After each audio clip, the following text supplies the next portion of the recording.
Me voici Seigneur pour faire ta volonté. Guide-moi, je te donne ma vie, fais ce que tu veux avec moi. Vous avez chanté ça? Tout le monde a chanté ça ce matin? C'est vrai? Oh, c'est une promesse que vous avez faite à Dieu. Et j'espère que ça s'accomplira. Nous avons eu cette série « Je grandis » parce que nous voulons grandir. En tout cas, moi, je veux grandir. Et je sais que vous voulez grandir. Et la première fois qu'on avait parlé de « Je grandis », c'était il y a peut-être peut-être un mois en arrière. Je grandis avec qui? Je grandis avec Dieu. Donc, je grandis avec lui. Comment? Dans mes pensées, dans ma façon de vivre, dans mon caractère, de ce que je fais. Mes actions, tout ce que je fais. Je grandis avec Dieu. Comment? En imitant Jésus. Ça, c'était une des premières choses qu'on avait parlé. Ensuite, on a dit, d'accord, je grandis avec Dieu, ça c'est bien. Je peux bien grandir avec Dieu dans mon coin, c'est très bien. Mais il manque quelque chose. Je grandis aussi avec les frères et sœurs. Je grandis avec ces bien-aimés, avec ceux qui m'entourent. Comment je grandis avec eux? En échangeant, en parlant, en buvant un café ensemble. Moi, je ne bois pas de café, mais c'est le mot que j'utilise. En buvant un thé ou quelque chose, mangeant un repas ensemble, en communion fraternelle. Je grandis avec les frères et sœurs. Parce que, comment on grandit? Quand je vois la différence. Avec mon épouse, on est différents. Elle est comme ça, moi je suis comme ça. Mais on a appris à respecter ces différences. Et dans l'Église aussi, on apprend, on grandit à respecter les pensées des autres qui sont différentes des nôtres. C'est ça la maturité, c'est ça grandir. C'est pas que tout le monde soit comme toi. Dieu a fait des gens différents. Et vous savez, il y a une diversité de choses que Dieu a fait. Juste les poissons de la mer, il y a tellement de différences. Et maintenant, aujourd'hui, il manque encore une chose. Je grandis avec Dieu, ça c'est magnifique. Je grandis avec les frères et sœurs, c'est magnifique, merci Seigneur.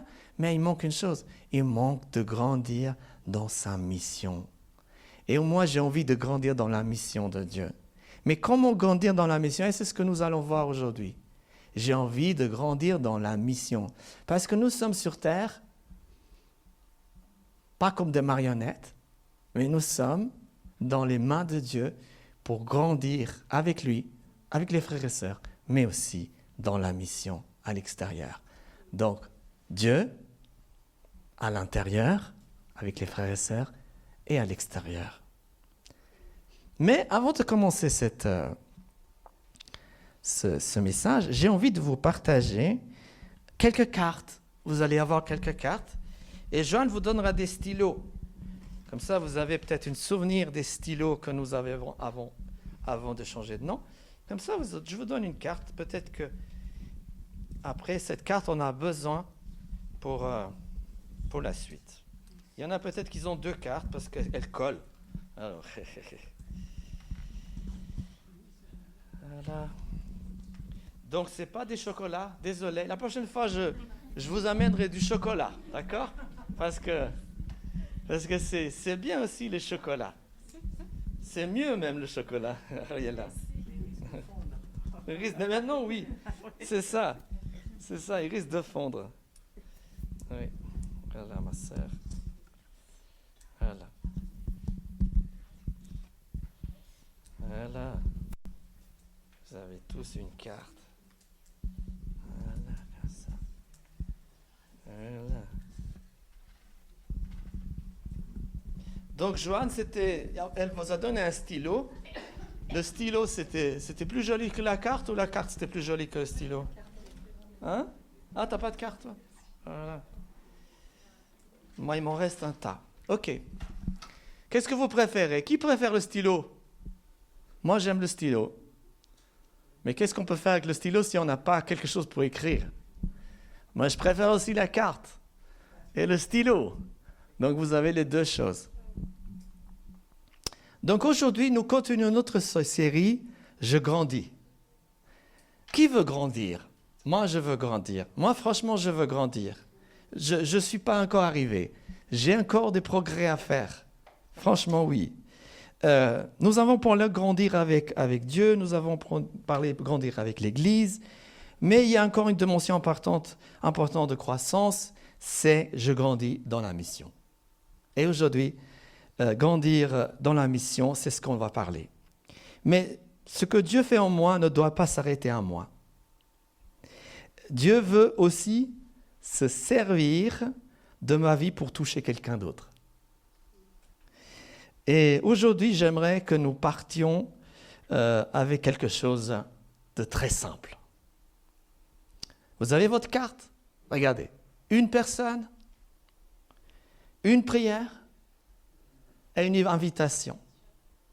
Une personne, une prière et une invitation. Dieu nous rend capables. Commençons par une question. Qui s'est déjà senti incapable de parler de Jésus à quelqu'un? Moi. Moi, je suis senti incapable de parler de Jésus à quelqu'un. Peut-être que tu as déjà dit, je ne connais pas bien la Bible, je ne sais pas bien parler, je ne saurais pas quoi répondre. Vous voyez, ce que je fais là, c'est que je stresse quand je veux parler à quelqu'un. Je suis trop timide. L'évangélisation, ce n'est pas mon don. Mais écoutez ce que Jésus dit dans la parole. Dans Actes 1, verset 8, « Vous recevez une puissance qui, le Saint-Esprit, survenant sur vous, et vous serez, quoi? Mes témoins. »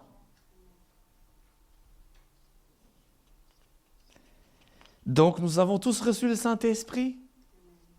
Donc, nous avons tous reçu une puissance. Et vous serez quoi? Nous pourrions être tous des témoins. OK? Donc, Jésus ne dit pas, lorsque vous serez suffisamment fort. Il ne dit pas, lorsque vous connaissez toute la Bible. Il dit, vous recevez une puissance. La capacité vient de qui? De Dieu. Regardez Moïse, dans Exode 4, verset 10. Lorsque Dieu l'appelle Moïse, Moïse répond, « Ah Seigneur, je ne suis pas un homme qui ait la parole facile, car j'ai la bouche et la langue embarrassées. » Moi, des fois, je n'ai pas la langue facile à se taire. Parce que j'ai la langue facile à parler, mais je dois avoir la langue facile à se taire. Mais Moïse, lui, il n'avait pas la langue facile. Et Dieu lui répond, dans Exode 4, verset 12, il lui répond, « Va donc, je serai avec ta bouche. Ha! Et je t'enseignerai ce que tu auras à dire. » Quand tu vas, Dieu va t'enseigner ce que tu vas dire. Et voilà la différence. Moïse regarde ses capacités. Combien de fois nous regardons nos capacités? Dieu regarde sa disponibilité. Donc, peut-être que toi aussi, tu regardes ce qui te manque, mais Dieu regarde ce qu'il peut faire à travers toi. Alors, retiens ceci. Dieu n'appelle pas les personnes parce qu'ils sont capables. Dieu appelle les personnes pour les rendre capables. Donc, Dieu ne t'appelle pas parce que tu es capable, Dieu t'appelle parce qu'il veut te rendre capable. Donc, pourquoi l'Église existe-t-elle? Seulement pour nous réunir dimanche? Seulement pour chanter? On a bien chanté ce matin. Seulement pour écouter une prédication? Tout cela est important. Mais Jésus nous a également confié une mission. Et il nous dit dans Matthieu 28, et vous connaissez bien ce verset, Matthieu 28, versets 19 et 20. Il te dit, allez, il me dit, allez, faites de toutes les nations des disciples, enseignez-leur à observer tout ce que je vous ai prescrit. Remarquez le mot « aller ». L'Église se rassemble, mais ensuite l'Église sort. Nous recevons des choses pour donner des choses. Nous sommes encouragés pour pouvoir encourager. Nous avons la joie pour donner la joie. Nous avons la paix pour donner la paix.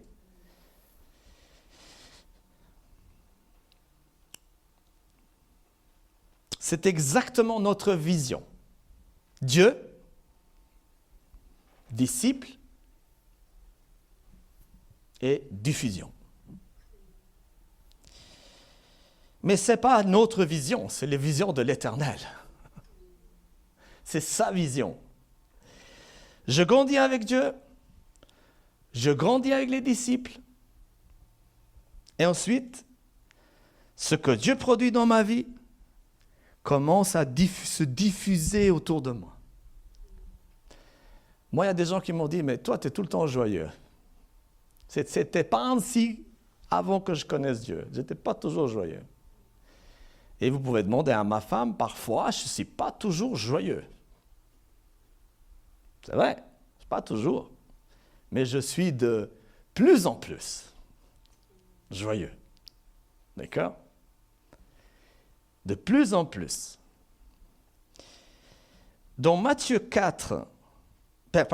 5, verset 14, Jésus dit, vous êtes la lumière du monde. Une lumière n'existe pas pour s'éclairer elle-même. Elle éclaire ceux qui sont autour d'elle. Alors, voici une phrase que j'aimerais que nous la gardons ce matin. Ce que Dieu fait en moi ne doit pas s'arrêter à moi. Ce que Dieu fait en toi ne doit pas s'arrêter en toi. Maintenant, nous pourrons dire, d'accord, mais comment commencer? Je vais vous proposer quelque chose de très simple. Ne pensez pas à sauver toute la ville de Lausanne. Ne pensez pas à 100 personnes. Pensez à une seule personne. Jésus accordait énormément d'importance à une seule personne. Dans Luc 19, Jésus rencontre Zachée. Pourtant, la Bible dit qu'il y avait une foule. Il y avait une foule. Mais Jésus s'arrête vers une seule personne, Zachée, et lui dit, à Zachée, il lui dit, ce soir, aujourd'hui, Zachée, hâte-toi de descendre, il était monté à l'arbre, car il faut que je demeure aujourd'hui dans ta maison. Luc 19, verset 5. C'est ce que on voit ce verset où Jésus rencontre Zachée. Dans Jean 4, Jésus rencontre une femme samaritaine. Vous connaissez bien l'histoire. Donc, dans Marc 10, Jésus s'arrête pour Bartimée. Jésus voyait les foules, mais dans les foules, il voyait les personnes. Alors, aujourd'hui, je veux te poser une question. Qui est ta personne? Peut-être ton voisin, peut-être ton collègue, peut-être ta sœur, ton frère, peut-être quelqu'un d'autre de ta famille, un cousin, peut-être quelqu'un qui s'est éloigné de Dieu, que tu connaissais avant, maintenant il ne marche plus avec le Seigneur. Ne cherche pas 10 personnes, une seule. Commence par une. Si vous avez votre carte devant vous, prenez-la. Prenez-la, votre carte. Écrivez simplement le prénom d'une personne. Pas besoin d'écrire son histoire. Vous n'avez pas de place. Juste son prénom. Parce que la mission commence souvent comme celle-là. Un visage, un prénom et une personne.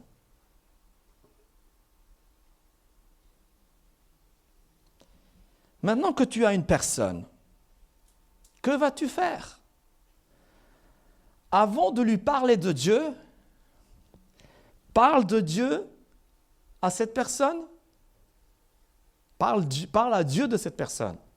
Vous avez compris ce que je voulais dire? Avant de lui parler de Jésus à cette personne, vous allez vers Jésus et lui parlez de cette personne. Voilà, je crois que c'est plus clair. Il y a des portes que nous ne pouvons pas ouvrir, nous. Il y a des cœurs que nous ne pouvons pas changer, nous. Mais Dieu peut agir là où nous ne pouvons pas agir. Alors commence à prier pour la personne. Tu peux simplement dire, Seigneur, bénis cette personne, révèle-toi à elle, touche-la, visite-la. Et c'est tout. Pas plus. Suffit. Vous n'allez pas intercéder pour 1 heure pendant cette personne. Ça suffit simplement. Une prière simple et sincère. Travaille son cœur, Seigneur. Ouvre une porte. Et lorsque cette porte s'ouvrira, donne-moi le courage de la franchir. Peut-être que tu vas prier 1 semaine, peut-être 1 mois, peut-être plus.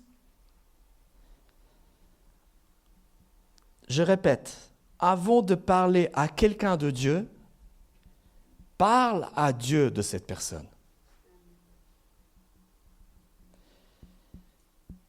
Ensuite, il y a une invitation. Ensuite, il arrive le troisième pas, une invitation. Et parfois, nous compliquons énormément cette partie-là. Nous pensons, il faut que je sache expliquer la Bible, parce qu'il a des questions. Regardez ce qui se passe dans Jean 1, 45 à 46. Philippe rencontre Nathanaël et lui parle de Jésus. Nathanaël commence immédiatement à poser des questions et Philippe ne se lance pas dans une discussion théologique forte et puissante. Il lui dit, viens et vois. Quand quelqu'un vous dit, oh, vous êtes joyeux, vous êtes gentil, viens et vois. Celui qui m'a rendu joyeux, celui qui m'a rendu aimant, celui qui m'a rendu respectueux, viens et vois. Quelle magnifique parole, viens et vois. Tu peux dire à quelqu'un, tu veux venir avec moi dimanche? Nous avons un repas à l'église, tu veux venir? Viens prendre un café avec moi, ou un thé, un gâteau, comme vous voulez. Tu veux venir à cette soirée? Tu n'as pas besoin de forcer, tu n'as pas besoin de convaincre. Tu peux simplement inviter, ensuite laisser Dieu agir. Écoute, ce dimanche, on a un repas à l'église. Tu veux venir? Non? Ok. Tu as fait ton travail. Mais il y a les peurs. On va parler un peu des peurs. Maintenant, soyons sincères. Nous avons une personne, nous pouvons prier, nous pouvons inviter. Alors pourquoi parfois nous faisons rien? Parce que nous avons peur. De quoi avons-nous peur?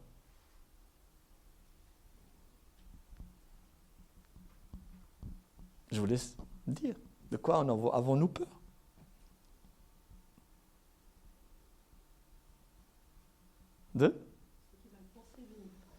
Nous avons peur de ce qu'il va penser de nous. Ok? Peur du rejet. Peur parce qu'il va se moquer de moi. Moi, c'est la peur que j'ai. Il va se moquer de moi. Il dit, il est complètement farfelu. Il est complètement cinglé, ce monsieur.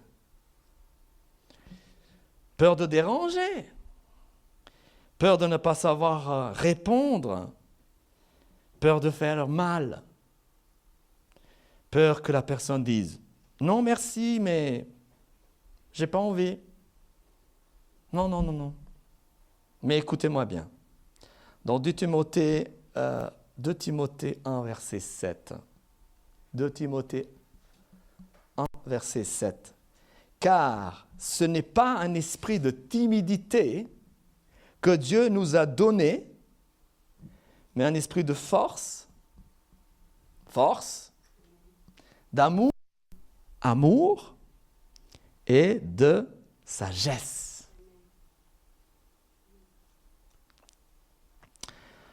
Le courage ne signifie pas de ne pas avoir peur. Le courage, c'est décider que ma peur ne choisira pas mon destin. Est-ce que tu as peur? Oui, j'ai peur. Mais ce n'est pas la peur qui doit décider à ma place. Donc, et surtout, j'aimerais enlever un poids de nos épaules aujourd'hui. Tu n'es pas responsable de convertir quelqu'un. C'est le Saint-Esprit qui touche le cœur. C'est le Seigneur qui change les vies. Ce n'est pas nous. Nous pouvons les guider vers Dieu, mais nous ne pouvons pas les changer. Donc, Paul dit dans 1 Corinthiens 3, verset 6, 1 Corinthiens 3, verset 6, il dit « J'ai planté, Apollos a arrosé. Mais Dieu a fait croître. » Regardez bien. Paul plante, Apollos arrose, mais qui fait croître? Dieu. Voilà notre mission. Je plante, j'arrose, j'aime, je témoigne, j'invite. Et qui fait croître? Dieu fait croître. Alors, si tu invites quelqu'un et qu'il te répond non, tu n'as pas échoué. Tu as sémé une graine. Et parfois, nous ne verrons pas immédiatement ce que Dieu fera avec cette graine.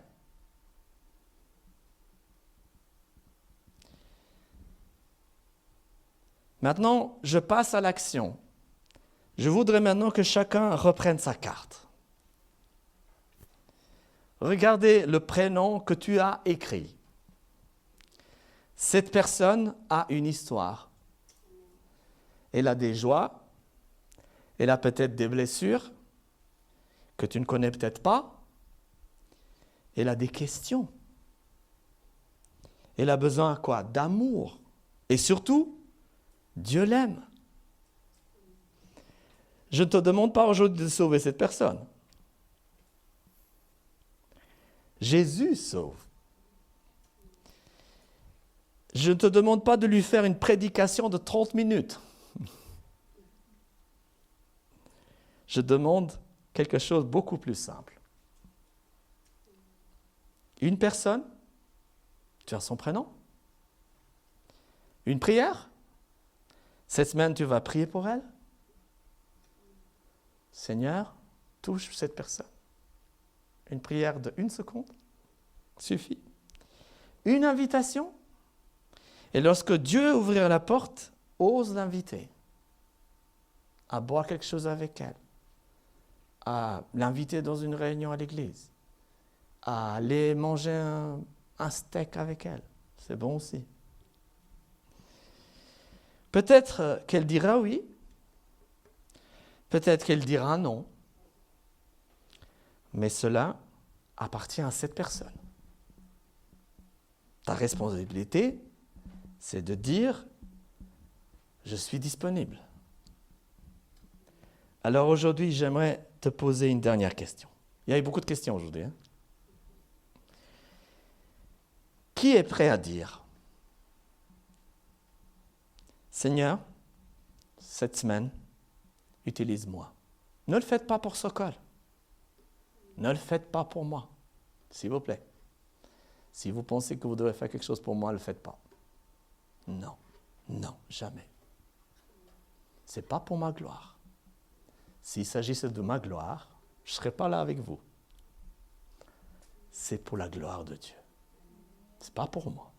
Non. Non. Ne l'invitez même pas à l'église. Invitez-le au café et puis qu'elle rencontre Jésus. C'est tout. Moi, c'est ça qui m'intéresse. C'est que les gens rencontrent Jésus. Qu'ils vaillent dans cette église ou dans l'autre église, moi, ça me ferait plaisir. Ce qui m'intéresse, c'est que les gens rencontrent le Seigneur.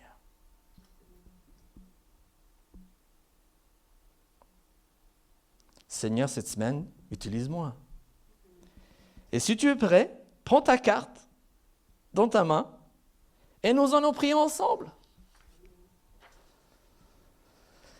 Seigneur, merci parce que tu nous as sauvés, tu nous as aimés, relevés, transformés. Et aujourd'hui, nous comprenons que ce que tu fais dans nos vies ne doit pas s'arrêter à nous. Regarde chaque prénom écrit sur ces cartes ce matin. Tu connais chacun de ces personnes. Tu connais leur histoire, tu connais leurs blessures, leurs questions, leurs besoins. Seigneur, commence à agir dans leur vie, dans leur cœur. Ouvre des portes que nous ne pouvons pas ouvrir et donne-nous le courage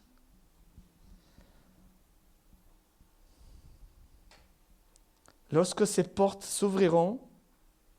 Enlève la peur du rejet, enlève la peur du mal, de faire mal. Enlève la peur de ne pas être capable. Nous voulons aimer, nous voulons semer, nous voulons inviter et nous te laissons faire croître. Alors nous te disons simplement, Seigneur, utilise-moi pour une personne, pour une prière, pour une invitation. Et que par nos petites obéissances, des vies puissent rencontrer Jésus. Au nom de Jésus. Amen. Si tu désires retenir quelque chose aujourd'hui, une seule chose, une personne, une prière et une invitation, alors, c'est là que tu grandis dans la mission. Dieu ne te demande pas de sauter 7 échelons. Dieu te demande de faire le premier pas. Je répète. Une personne, une prière, une invitation. Est-ce que l'Église peut le dire, ce que je viens de dire? Une prière, une personne, une prière, une invitation. Vous pouvez le répéter?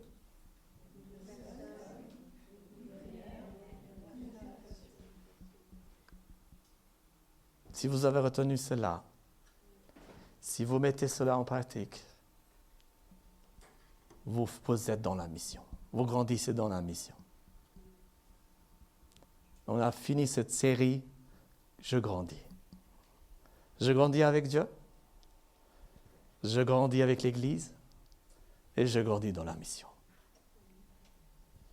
Je répète, je grandis avec Dieu, je grandis avec l'Église, je grandis dans la mission. Voilà l'équilibre du disciple. Je termine avec cela. Qu'est-ce que c'est un disciple? Un disciple, c'est celui qui aime Dieu. Celui qui suit Jésus, mais pas uniquement. Celui qui obéit à Jésus. Je vais répéter. Un disciple. Dieu ne nous a pas appelés à devenir des rochonneurs, il nous a appelés à être des disciples. Donc, ok. Disciple, on parle de disciple. Alors, qu'est-ce que c'est un disciple? Un disciple, il aime Dieu, il aime Jésus. À fond. À fond, à fond, à fond. Ok, c'est bien. Ensuite, il le suit partout. Où? À l'église, partout. Partout, on parle de lui. Dans la Bible. On parle de Jésus dans la Bible. dans sa parole, dans la louange, dans tout. OK? Et il suit Jésus. Mais pas que ça. Il obéit à Jésus. Notre pasteur avant disait, l'obéissance vaut mieux que tous les sacrifices. Vous n'obéissez pas à Sokol, s'il vous plaît. Obéissez à Dieu, pas à moi. S'il vous plaît. Ne le faites pas pour moi, je répète. Obéissez à Dieu. Amen. Je vais donner la parole à Maché. C'est l'offrande, ok. Je me coupe l'herbe dans le...